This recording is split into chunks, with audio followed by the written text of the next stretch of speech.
aí, tudo bem com vocês? Eu sou o André Vasconcelos, professor de Educação Física, pronto para trabalhar o Enseja com você que quer sua aprovação. Então, foca na tela que a gente vai fazer um breve resumão. Mas só para contextualizar, a vida nem sempre segue uma linha reta, às vezes nos afastamos dos estudos por diferentes razões, mas o importante é saber que é sempre possível recomeçar. O Enseja é uma oportunidade de retomar esse caminho e mostrar que nunca é tarde para aprender, crescer e conquistar seus sonhos. Então, se você está sonhando com a sua aprovação e a certificação no Enseja, foca nessa aula, presta atenção que a gente vai agora saber o que estudar. Aqui temos dois elementos muito importantes para desenvolver essa aula, que é as competências e habilidades. As competências seriam essas áreas de conhecimentos avaliadas pela prova Enseja, por exemplo, a leitura. Já as habilidades seriam as capacidades mais específicas dessas competências, por exemplo, identificação de gênero textual. Professor, eu não entendi, foi nada, competência, habilidade, meu pai. Calma, é bem simples.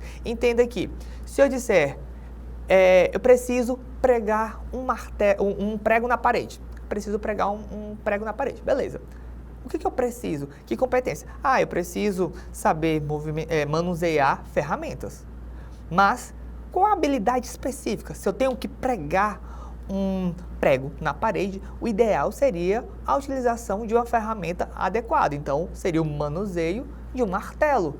Mas se eu tiver muito mais expertise, eu posso usar também uma parafusadeira. Então, entendam que as competências seriam uma caixa de ferramenta e que, a depender da minha necessidade, eu ia escolher a ferramenta mais específica, a habilidade para a realização de determinada atividade. Tranquilo? No caso da educação física, por exemplo, se eu abordo o aspecto da atividade física, entendo que a atividade física ela vai por diversos segmentos e eu posso encontrar aquilo que mais se adequa ao que eu necessito. Por exemplo, quero abordar sobre cultura. Então eu poderia abordar especificamente atividades físicas que tenham a cultura muito vívida, por exemplo, a dança, que ela é muito expressiva, muito cultural, mas agora se eu quero uma atividade física voltadas para o conhecimento acerca do corpo, acerca da saúde, eu poderia buscar outro tipo de atividades que tivessem esse propósito. Tranquilo? Então vamos voltar aqui, ó. Então aqui a prova do Enseja também é conhecida por abordar conteúdos de forma interdisciplinar. Vamos grifar essa palavra que ela é importante, porque o que eu quero dizer é que não necessariamente você vai encontrar a questão de educação física explicitamente como de educação física. O conhecimento, o saber, o conteúdo, a informação, ela pode ser de educação física, mas não se limite a entender aquela questão como de educação física, porque você pode enxergar ela, responder ela, resolver ela com viés da língua portuguesa, com apenas interpretação, que é o próximo tópico, ó. Ou seja, conectando diferentes áreas de conhecimento com situações do cotidiano. Por isso é essencial que o estudante desenvolva a capacidade de interpretação para entender as questões de educação física. É o que eu falei. Às vezes, em um primeiro plano, a gente tem ali o conteúdo de educação física, o tema de educação física, mas a sua resolução basta uma boa interpretação. Então, a leitura ela é fundamental aqui nessa prova. Tranquilo? Então, para avançar e agora buscar identificar efetivamente os conteúdos da educação física. Temos um esquema tático aqui para a gente entender os 3 principais tópicos da educação física, nesse caso aqui da prova do Enseja, tá bom? Temos as brincadeiras, os jogos e os esportes, primeiro, segundo e terceiro. Do primeiro, brincadeiras. Vamos pensar nas brincadeiras como as atividades físicas. Atividades físicas vão ser toda a realização corporal em movimento, tranquilo? Vamos entender a educação, o brincar como isso. E a brincadeira tem como principal característica o elemento diversão. E essa diversão,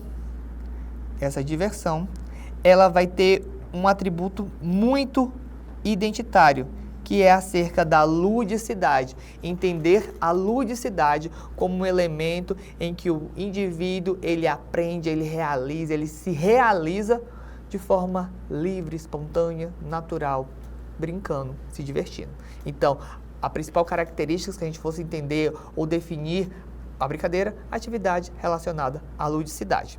Tranquilo? A partir do momento que a gente brinca e a gente evolui ela, a gente começa a querer que aquela brincadeira fique séria. A brincadeira começou a ficar séria. Antes eu só pulava a corda, agora eu tenho um desafio. Eu tenho que pular 100 vezes, sem errar, porque se eu errar, eu passo a vez. Veja que eu coloquei um elemento dentro dessa brincadeira, e o elemento se chama regra. Então, a partir do momento em que eu transformo a brincadeira em regra, nasce o jogo. E a principal característica desse jogo é ter regras. E essas regras têm uma outra associação a elas, que é a adaptação. A adaptação consiste em as regras dos jogos não são fixas. Elas podem ser adaptadas de acordo com a demanda, com a necessidade daqueles que realizam ela. Por exemplo, já brincou da manja e aí tinha aquela criança que era muito novinha e aí eles, não, ele é café com leite. Então, para todos tinha uma regra, mas existe uma adaptação para determinado indivíduo. Ou o jogo de Uno, que tem as regras estabelecidas, mas a depender de quem esteja jogando, a gente vai fazer uma variação. A gente vai ou não vai usar a regra do 7? Vai estar valendo a regra do 0? Não, essa aqui eu não gosto. Então, a adaptação consiste em quem está realizando, vai adequando as regras do jogo. Tranquilo? Então, se a gente brincou, se divertindo, lúdico, evoluímos, colocamos regras, adaptamos as regras, mas agora eu quero a padronização, eu quero a performance, eu quero o resultado, eu quero rendimento. Aí vai surgir o terceiro tópico, que é o esporte. E o esporte ele vai ser tido como esse fenômeno social que vai ser a configuração desse todo, desse brincar, desse jogar, mas com um viés de resultado, de desenvolvimento, de desempenho. E isso dentro de um contexto social, porque o esporte ele começa a fazer parte das relações sociais. Tranquilo? O esporte vai ter performance, vai ter resultado, vai ter influência da mídia, que é o poder dela em estruturar, em dar visibilidade, dar notoriedade acerca de determinados tipos de prática. Tranquilo? Então, como elementos principais acerca desses 3 tópicos de conteúdos da área de educação física, nós temos a identidade, a cultura e o ser. O ser como elemento executor de determinada modalidade. Essa modalidade vai ser desenvolvida com um viés cultural que vem desse saber, dessa troca de conhecimentos. E a partir do momento em que eu troco conhecimento e que eu me identifico, começa a nascer a identidade. Porque é nesse segmento cultural que temos a cultura identitária, aquilo que me faz acreditar que eu sou pertencente, aquilo que dá visibilidade e identificação a determinado povo, a determinada sociedade, com base nas suas práticas. Por exemplo, se eu menciono o tópico samba, você já associa brasileiro, mas se eu falar de basquete, vai ser uma conexão com os americanos. Então é entender que, a depender do saber, a depender do tipo de prática e como o indivíduo se coloca dentro desse universo, a gente vai ter diversos direcionamentos. Temos jogos, temos brincadeiras, temos esportes, isso dentro de um contexto de atividade física e que, como eu mencionei anteriormente, inicialmente, na verdade, temos o elemento chave aqui, surpresa, que é a saúde, é o que interessa, o resto não tem pressa, porque a atividade física vai ter todo esse viés, ludicidade, conhecimento sobre regras, cultura, sociedade, mas também tem como base a saúde de forma profilática, prevenção, de entender o corpo como instrumento, como um arcabouço que pode e deve ser estimulado e desenvolvido com base nas suas práticas de atividade física. Tranquilo? Muita informação, né? Mas vamos pegar essas informações e sintetizar em formas de questão e entender como a gente pode resolver de forma tranquila e calma as questões do Enseja. Então foca na tela que agora é hora de questões. Vamos lá. Primeira questão. O jogo é definido como uma atividade de caráter lúdico com normas livremente estabelecidas pelos participantes. O esporte, por sua vez, tem regras pré-estabelecidas pelas diferentes instituições que regem cada modalidade esportiva.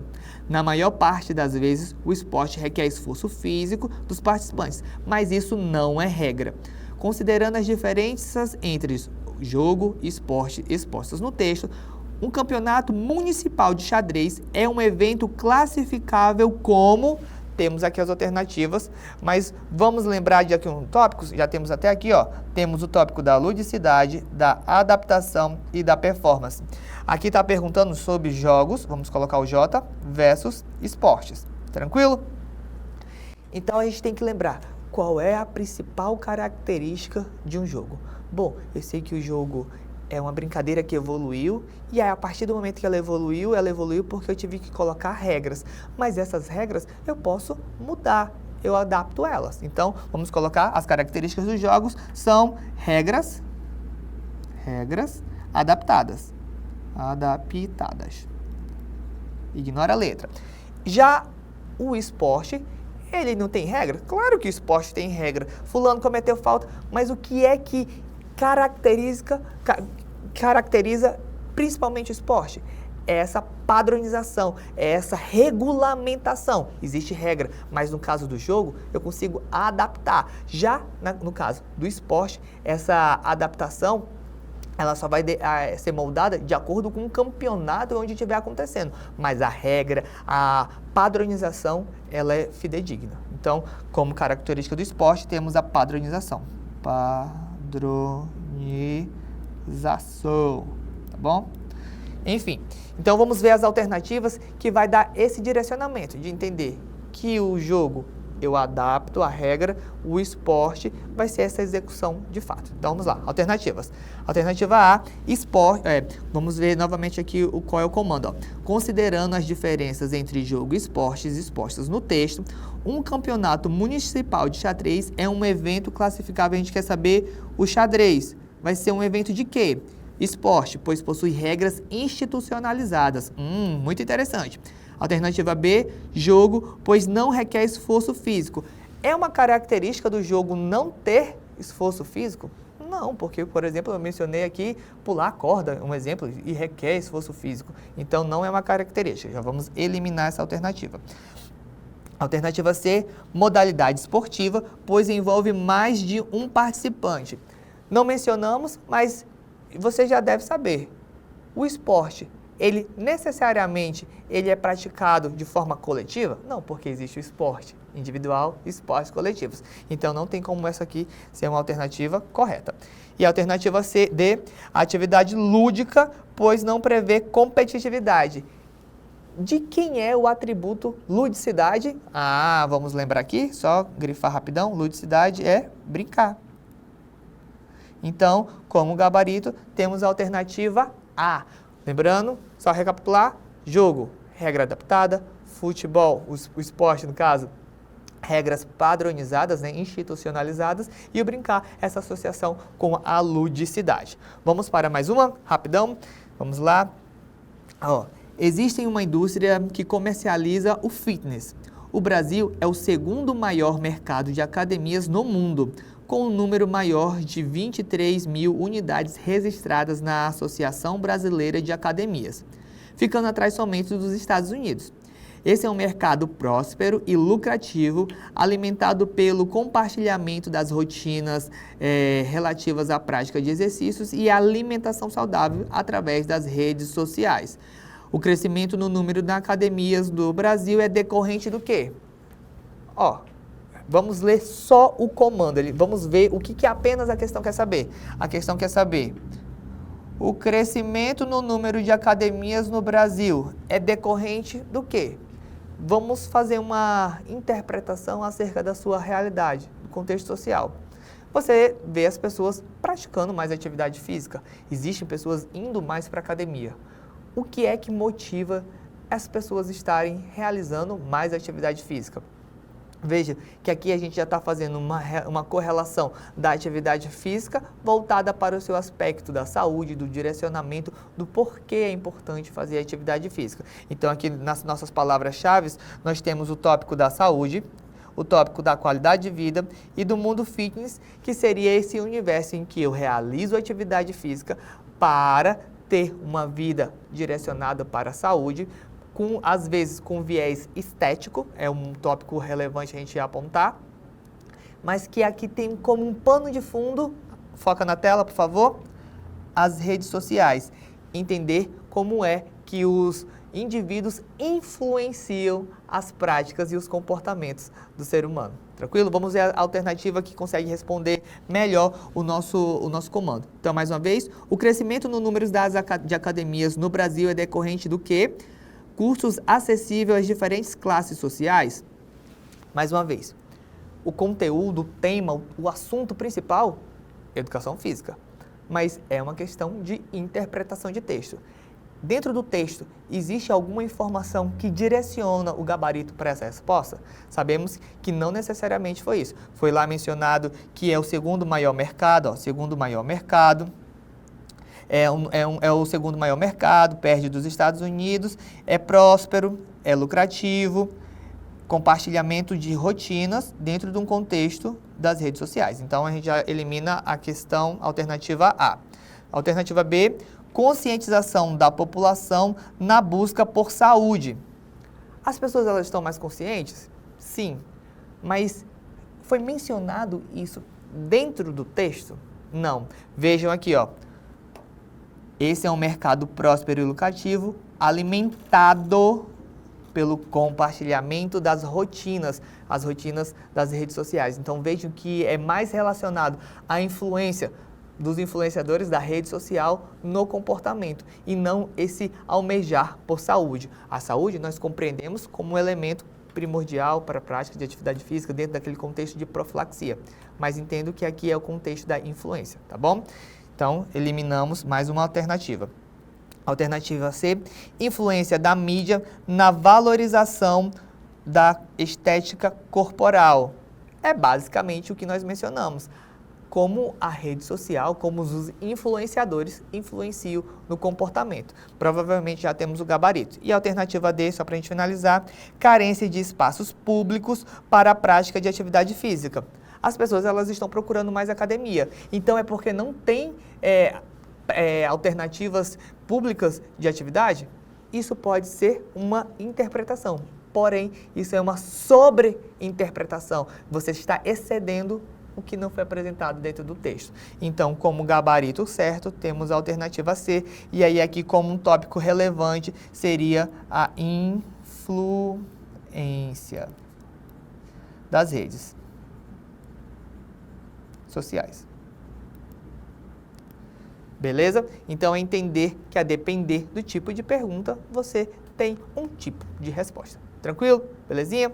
Vamos ver se dá tempo de mais uma? Aí eu vou deixar essa daí para você responder com seu tempo, com a calma, de boinha. Mas o que eu quero que você entenda é que só porque alguém tropeça e se...